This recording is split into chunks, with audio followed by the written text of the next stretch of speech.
back in California. Hello, woodpecker.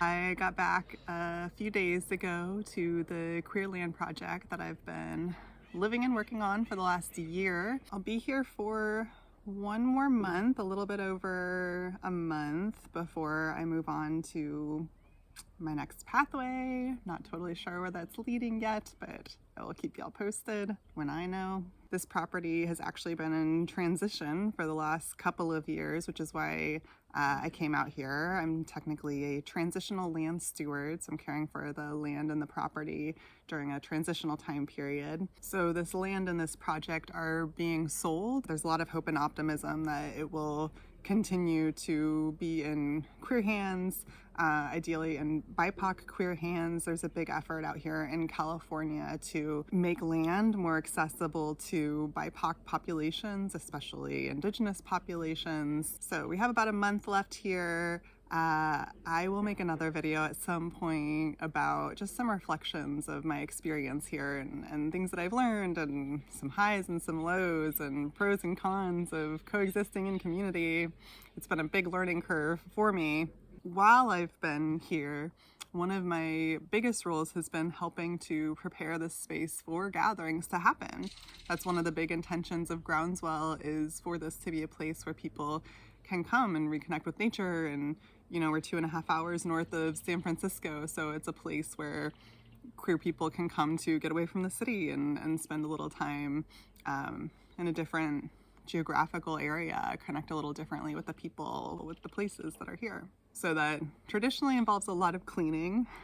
That's what I'm going to be doing today in the next couple of days. I'm going to take you on some of that journey with me in preparing space for an upcoming gathering that we are having. It's a gathering that's being hosted and offered by one of my landmates who is biracial, and it's going to be a week long, although people will kind of come and go, but it'll be a week-long BIPOC campout. So it's going to be BIPOC only. I won't be attending the gathering, but I will be helping to prepare the space for this gathering. It'll be an opportunity for queer BIPOC people in this area who are connected with this place to come and be together and have some of that sanctuary space and be able to connect and share commonalities and not have to worry about the fear of what it's like to have marginalized identities and be existing in this colonial reality where microaggressions are pretty constant and people don't understand the nuances of what other populations go through. Those kinds of like affinity spaces or safe spaces or you know, certain identity specific spaces are really important. And that's something that being here has shown me just how valuable it was for me to be in a place that is queer, pretty queer exclusive. I'm not saying we never have straight people who come here, but it's very rare. And so this gathering, even though it's not one that I'll be attending, is something that I'm really glad and excited to support. And I want to, help out in the ways that I can. We have cabins that need to be cleaned and straightened out and get ready for people. We have a collective bathhouse that has showers and bathrooms, and that's also where our hot tub is, that also needs cleaning and preparing for people to come. There are things like composting that needs to be done here. We're in a rural area, so we absolutely compost. Sometimes trash needs to be taken in. Because we're in a rural area, nobody comes to get our trash. We have to take it elsewhere and actually pay to get rid of it. We also have a community house that is next to where I park my van. That's a common space that's used by me and a couple other folks who are here. There's a kitchen, there's a big living room area, there's an upstairs that has a bedroom that we have people stay in sometimes. We've got a couple tiny houses that people can stay in as well. Sometimes there's shopping to do because at some gatherings we provide food, so sometimes we have to make a Costco run and buy a whole bunch of groceries, and sometimes there's food prep and other things too. Just other miscellaneous things that need to happen at a 184-acre campsite and retreat center, so it's always a little bit different. The roles I am taking on for this gathering are to help clean our common house, our collective house, which is an A-frame house, and we call it the gay frame, and to help clean out the tiny houses and to help clean out the bathhouse. So I'm gonna take you along on those adventures with me today, and probably over the next couple days too. first breakfast.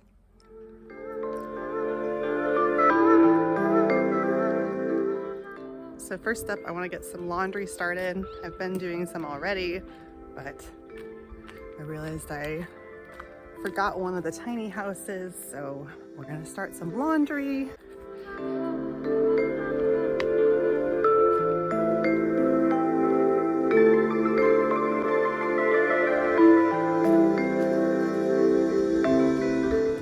let's check out this tiny house. Hey. Welcome to what we call the mandala tiny, because of this beautiful mandala that hangs on the wall. So our tinies have two levels. There's an upper level and there's a lower level, and they both look a little bit different.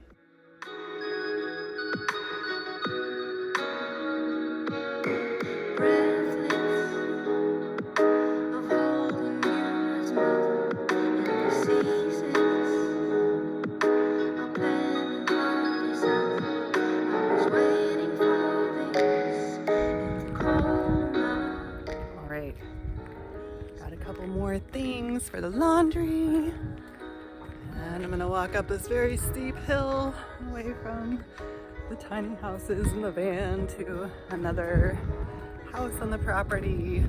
That's where the laundry machine is. We have one on the other side too, but it's farther away from me, so we're gonna go to this one.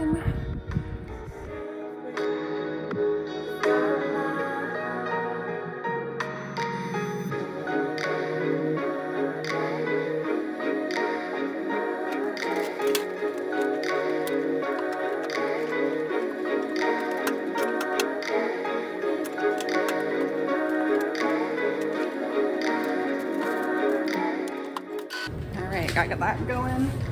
Ugh. Let's see if I can carry some towels down as we go back.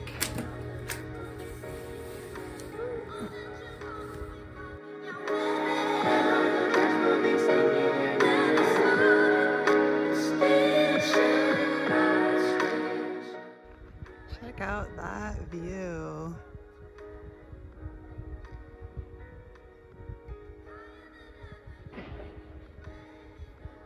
Aside from the construction noise.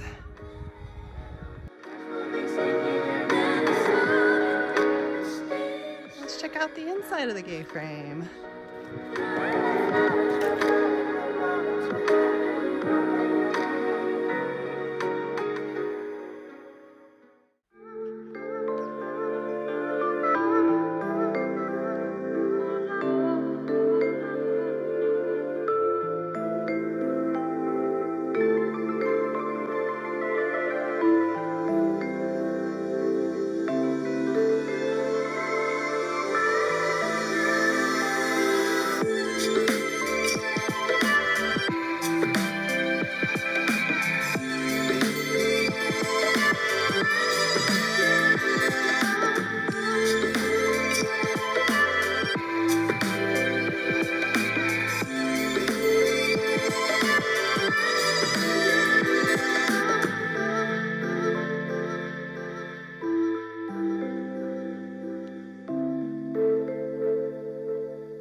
Landmate cat.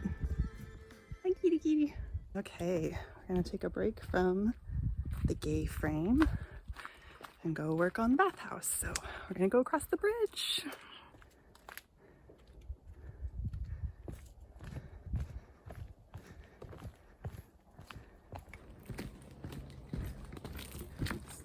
So this bridge divides the groundswell property into the residential side, and which is where I live, and the campground side, which is where mostly our guests stay. In the winter, And during the rainy months, the creek is a lot higher than it is right now. We're kind of on the tail end of summer, so it's dried up quite a bit and is more like a trickle than a creek.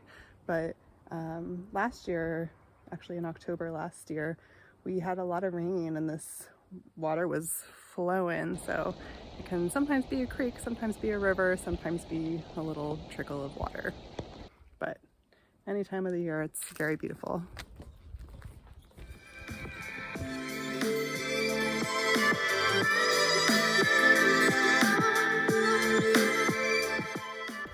Oh, hi, kitty. Hi. Hi. Learnin kitty number 2.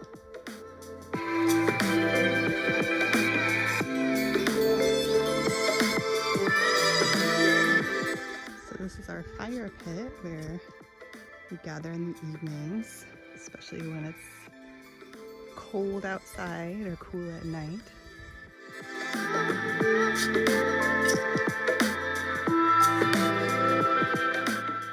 And here is our bathhouse, which has a lovely hot tub, big beautiful deck, and a lot of showers for people.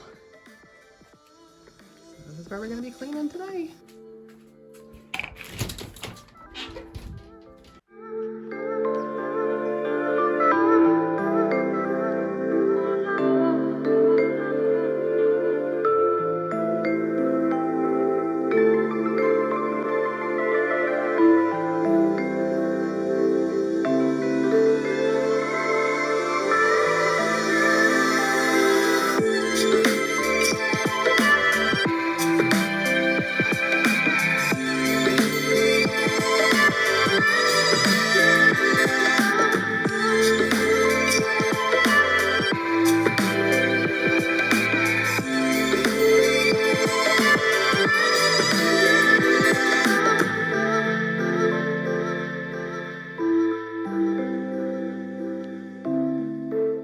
Well, one down, one to go.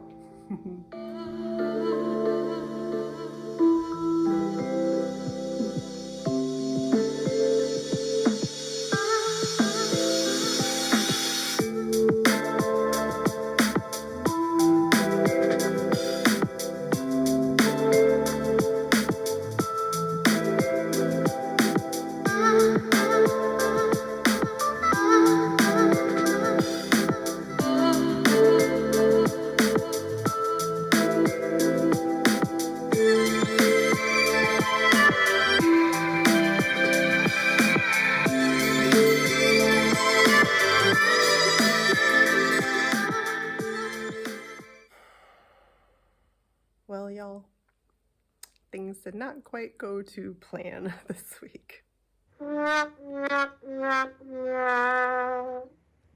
So 3 days ago now, I was taking my lovely morning hike that I actually hadn't really fully done since I had gotten back here from my visit in Nebraska. And I slid down a steep patch of a hill and I fell and I twisted my ankle and sprained it pretty badly. So this video is not going to end with more cleaning because instead I am couch bound. So I'm gonna stay bandaged up and real protective of my ankle for the next few weeks and hopefully it will heal. Unexpected turn of events for sure. This is also my last month on the land here because the sale of the property is going through, so the new stewards will be coming in the coming months. So it feels a little unfortunate, inconvenient to have had this experience happen right now. The timing could be worse. I don't think there's ever a good time to be injured. But this experience is reminding me of a concept that has helped me in various situations over the last several years. I believe it's a component of DBT, dialectical behavior therapy, is this notion of radical acceptance. So I could be like really upset and angry. I could be like in a big state of fear right now. Like I have to pack up all my things and move now in the midst of an injury. I'm planning to drive almost across the country, trying to navigate that with an injury. Luckily, it's my left foot, not my right foot that I use for driving. I'll miss out on really getting to say goodbye to places on this land because now I'm not going to be able to hike to them in the next month. I'll be limited in my ability to participate in any gatherings or events that we have here. Yeah, I feel like I could pretty easily turn to despair, but I haven't been, and it feels good that that hasn't been my instinct. And instead, like pretty quickly on, I found myself turning to this concept of radical acceptance, which to me, I think different people would have different associations with this. And I've never actually received DBT directly. I'm like, learned this third hand. But to me, radical acceptance is about, I mean, it kind of says it in the name, like accepting what is, right? And it doesn't mean that we like what is. It doesn't mean that, you know, given the opportunity, we wouldn't try to change or improve what is. But it does mean accepting what is. It's really about accepting the things we cannot change. As soon as I fell, I knew I was injured, and I knew right away I can't change this. Any attempts I make to change this are going to make it worse, so I have to go with it. And I find that to be like a helpful strategy just because I feel like we can spend so much mental and emotional capacity fighting something without even realizing how much energy we're exerting. So often we're trying to change things, or we're wishing things would change, or we're fixating on the ways that we wish things were different, or the way we wish we could change things. And so often those fixations are on things that we have absolutely no control over. We have absolutely no control over what other people choose to do, think, believe, feel, etc. We have absolutely no control over accidents or injuries or random things that nobody could have predicted. We have no control over some things about the way society is. I think people who are activist or advocacy or social justice minded, it can sometimes be hard to accept things. I know I really struggled with that. It can be hard to accept things, and I think that's good and important because we don't want to accept everything, right? Like we don't want to accept the way things are is the way things have to be about society at large when it comes to oppression, injustice, colonial realities, capitalism, etc. Like we have to envision and push for something different. Otherwise, we will keep staying in where we're at right now. And sometimes I think maybe this can trickle over into other areas of life, or feeling like we need to have control over everything. There's a frog in the wall. That thing is like a cooler, like a room cooler thing. I think it's in there. Anyways, yeah, I can find myself struggling sometimes to accept things as they are, especially if it feels like there is an issue of injustice, like even if it's in my own personal life. It can be really hard for me sometimes for things that I need to accept, because like we can't fight every battle. We have to preserve and protect our energy and save our energy for the ones that we really, really, really want to fight. And so I've had to work on that in a lot of ways, just accepting things that are, even when I don't want them to be that way, and recognizing like, okay, maybe I can't change this particular thing, but that doesn't mean that I can't have a positive impact in another way. That doesn't mean that I can't change some other injustice. That doesn't mean that I can't find like a different way to take on this injustice. Maybe it's not getting a change directly or specifically for me or my loved one, but maybe it's on a grander scale, shifting people's opinions or advocating for policy or voting a particular way or volunteering or working in a particular area. You know, there's a lot of ways that we can influence change, but I think it's important to be strategic about it. And I think it's important to accept the things that we can't change. And what does that mean? I mean, I don't know that it's an easy process. It's not just like, okay, well, I'm going to accept it, and so now I feel okay about it. I think there has to be like processing and some internal work to go along with that, especially if it's something we're struggling to accept. It comes down to neurobiology. What fires together wires together.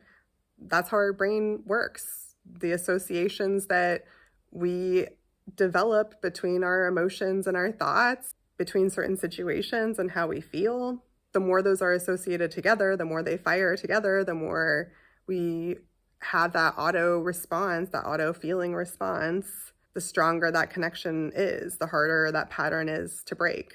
So if we've spent our whole life railing against injustice and feeling like we really needed to stand up and fight every single fight, change every single thing that we didn't like, accepting something we don't want to accept can be hard. So I'm perceiving this situation as a way for me to practice building that acceptance muscle myself. Here I am accepting the thing that I cannot change. My leg is injured. My activity is limited. My month ahead is going to be more challenging and a little bit of a different focus than I thought.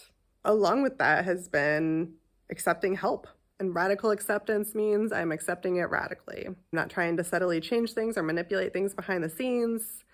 Deep inside, I have accepted it. I have let it go. It is what it is. One of the things that's really helped me do that with this is looking for the lessons. And that's something I like to do really anytime I'm feeling challenged by life or challenged by other people or challenged by my circumstances, is to find the lessons in it. Because that is the value of challenge. That is the value of contrast, experiencing things that we don't want to experience, is that there's lessons in it. Like that is the good, that is the silver lining that we can pull from things that we really don't want to experience or things that we would change if we could, but we can't. There are lessons in everything. There are opportunities for us to grow and evolve and level up in everything. If we open to those lessons and lean into them instead of trying to run away from them by avoiding what we feel or not thinking about it or distracting or trying to go about life as usual, then the lessons are still there. They just feel a lot worse. It's really not fun to learn them. We learn the hard way. I have done that too. In this experience, I am opening to the lessons. I'm not going to fight them. I'm going to lean into them. I'm going to embrace them. I'm going to accept them. Something that this experience has presented me with an opportunity to explore is receiving help and asking for help. And that's something that I think a lot of us who are helper, carer, social worky, human service, whatever type people, feelers, it can be hard when we are so sensitive about what other people are experiencing to ask other people to be there for us. I think it can feel as though we're like somehow inconveniencing people, or it's like it's my role to be the helper, not the helpee. I don't want to make you uncomfortable. I don't want to make you feel like you have to do something you don't want to do. I don't want to, take time away from the things that you're trying to do with your day. I have seen that I am being offered a lot of opportunities to look at that for myself. So when I first fell, I was on a walk in a rural area. There was nobody around me. Luckily, I had my phone. I don't always have my phone, but luckily I had my phone because I couldn't walk. I couldn't get to anywhere where my landmates were. And so I had to call one of my landmates, and he came and picked me up in a truck and took me down to my van, helped me get inside, helped me get the things I needed, was going to help me go to the doctor if I needed to do that. I've had to ask my landmates to run errands for me. I had to, and actually I'm going to stop saying I had to. I was given the opportunity to, or I just did. I asked for help online also. I posted in like a little community board because I needed a pair of crutches, and we don't have crutches here on the land. We have a walker, but not crutches. And a walker does not work on outside rough terrain. And so I was able to get a pair of crutches because I expressed a need and somebody from the community responded, and I accepted their help. I even asked them to drop them off because I can't go get them. So there's been a lot of opportunities for me to look at that part of myself that feels like I shouldn't ask for what I need. And even if I haven't, I haven't like sat down and journaled or consciously unpacked that, but I can still see that like healing and shifting is happening because I'm practicing it. Like I'm in the process of actively doing it. I'm exercising that muscle. They're all muscles. It's all a muscle. I'm exercising that muscle to build my own comfort with feeling a need, expressing a need, asking for a need, saying yes when somebody offers help, expressing gratitude instead of shame, right? Like that's something that could be tempting for me to do, to just be like overly apologetic, like, oh, I'm so sorry to inconvenience you. I can't believe you're doing all this. Like to go at it from an apologetic point of like, I'm so sorry to be such a burden. But instead it's like, no, thank you. Not I'm sorry, because needs are normal and we all have needs. And, you know, part of why we're here as humans is to work together and help each other. And it feels good. Like it feels good to help somebody. So shouldn't I let people feel that towards me too? So there are lessons in everything, y'all. And I am out here learning them actively every day.